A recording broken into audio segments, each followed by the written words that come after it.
Maybe there will be, I don't know. We'll see. If you're there, send me a text. Some of you are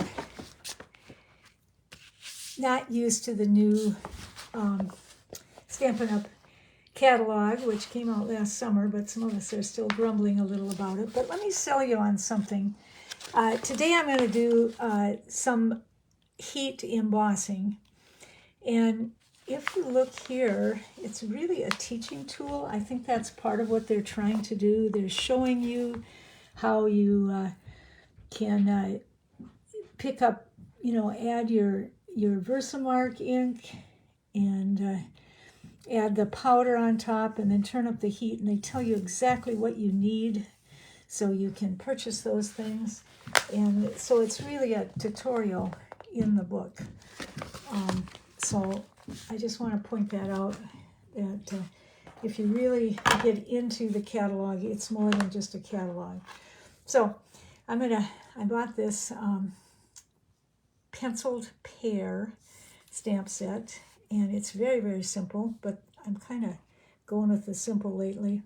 I especially like this just a little note, but you can use it as a thank you card or a birthday as well. Easy to use. It's really probably most designed to watercolor paints on Stampin' and watercolor it, but I did it a little differently. The pears seem to beg to be a note card. I'm getting a lot of shadow here. Let's try to fix that. So, but they're small, so that's why they really need to be in a note card. So this was the first one I did, and I thought that's a little boring, so I stepped it up a bit, putting a 3D embossing folder. I used Basket Weave, which I don't think is in the catalog anymore, but there's lots of these that you can choose from, just to give it a little texture behind there. And then I ruffled. I'll show you how I did the edges. And that's it. And you could just say just a little note to say happy birthday, or to see how you're feeling, or whatever. So here's one where I layered it a little more. And again, and then notice there's two different colors. This is your basic beige, which is a fairly new color, I think, in this new catalog. Oh, Vicki Hubley! Oh, how fun! Thank you for coming in. That's terrific. Vicki was one of my classmates from high school, and we become friends on Facebook. So anyway, you can see the difference. I don't know. Tell me which one you like better. I kind of like them both, but let me know what you think is better there. So I'll do this. We'll go through this kind of quickly. Normally, I would use Versamark to do my inking up if I was in, and then I'd use gold embossing powder. But since I don't have, I think I loaned my Versamark out to somebody. So, and I'm using a stamp placement tool here. You really wouldn't need that, but my ink pad's a little dry, so I thought I might have to go over it a couple of times. And if you're mass producing, it is nice to get one of these. You can find stamp placement tools on the internet, and they are very helpful, especially if your hands are a little shaky.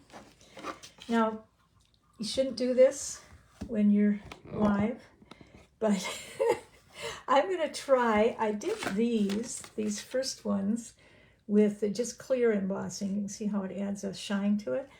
Okay, so this time I'm going to try it with gold embossing powder, and it might not work, so it's the first time I've done it. I'm going to try it.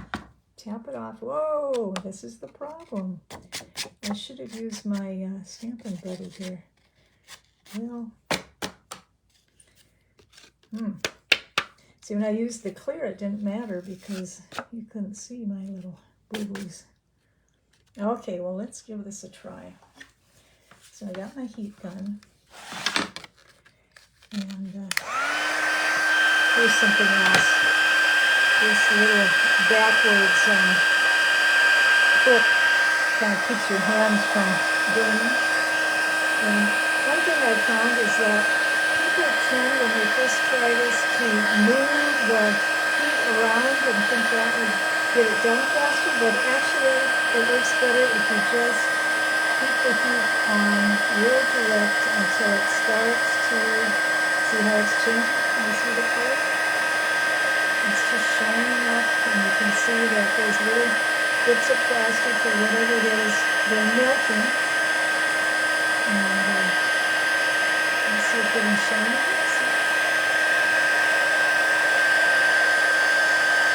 And I'll have to try and fix all my shadows. Actually, it would have been better to do this right now. You could see how shiny that gets. I'm going to finish this one. So just hold it until it starts. You see it start like magic to change. So what do you think? Let's see. Here's one that I did with just clear embossing. You can see it shines it up too.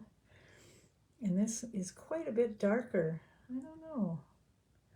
Maybe a little too dark for Pears, huh? Anyway, we'll finish this up.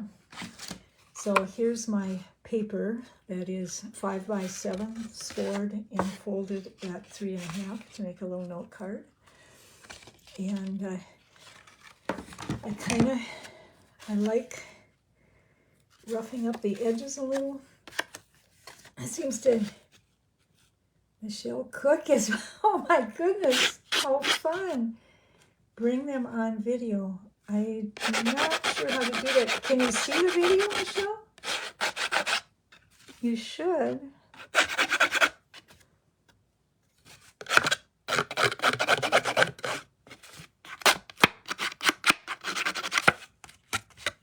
So I just use the edge of my scissors like this to just ragged up the edges a little bit. I guess it's supposed to look like torn paper. I don't know. But to me, it gives it that little extra something, you know? I really won't spend too much time on this, but I think there's special tools for doing this, which I don't have. And then, just to accent it a little bit more, I'm going to add some color this way to my edges. A little more definition. And I'm surprised, I'm glad to see a couple people here because this is really just a practice. And I wasn't too prepared. Now, let's see. Can you see the edges a little bit? And then that's going to go on my dry embossed background. Hi, Jamie. Goodness, all these fun people showing up. So, okay, one more little trick is you can use those little round dimensionals and peel off the backs and stick them down, which is fine. I use them a lot. But for a big piece like this, I like to use this, what's it called? Foam, can you see it? Foam adhesive sheets. It goes a little faster. See, I'll just cut a piece off, 2 pieces off. And I'm going to stick it on here. So stick around a little bit. I want to find out your voting on which one you think is the best.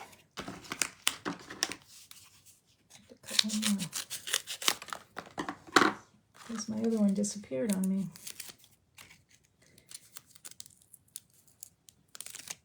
Okay. Let's stick it up there.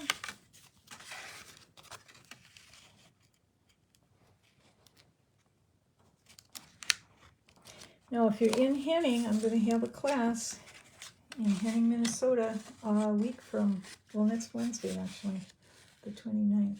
Okay, so we've got this one where I used the gold embossing powder.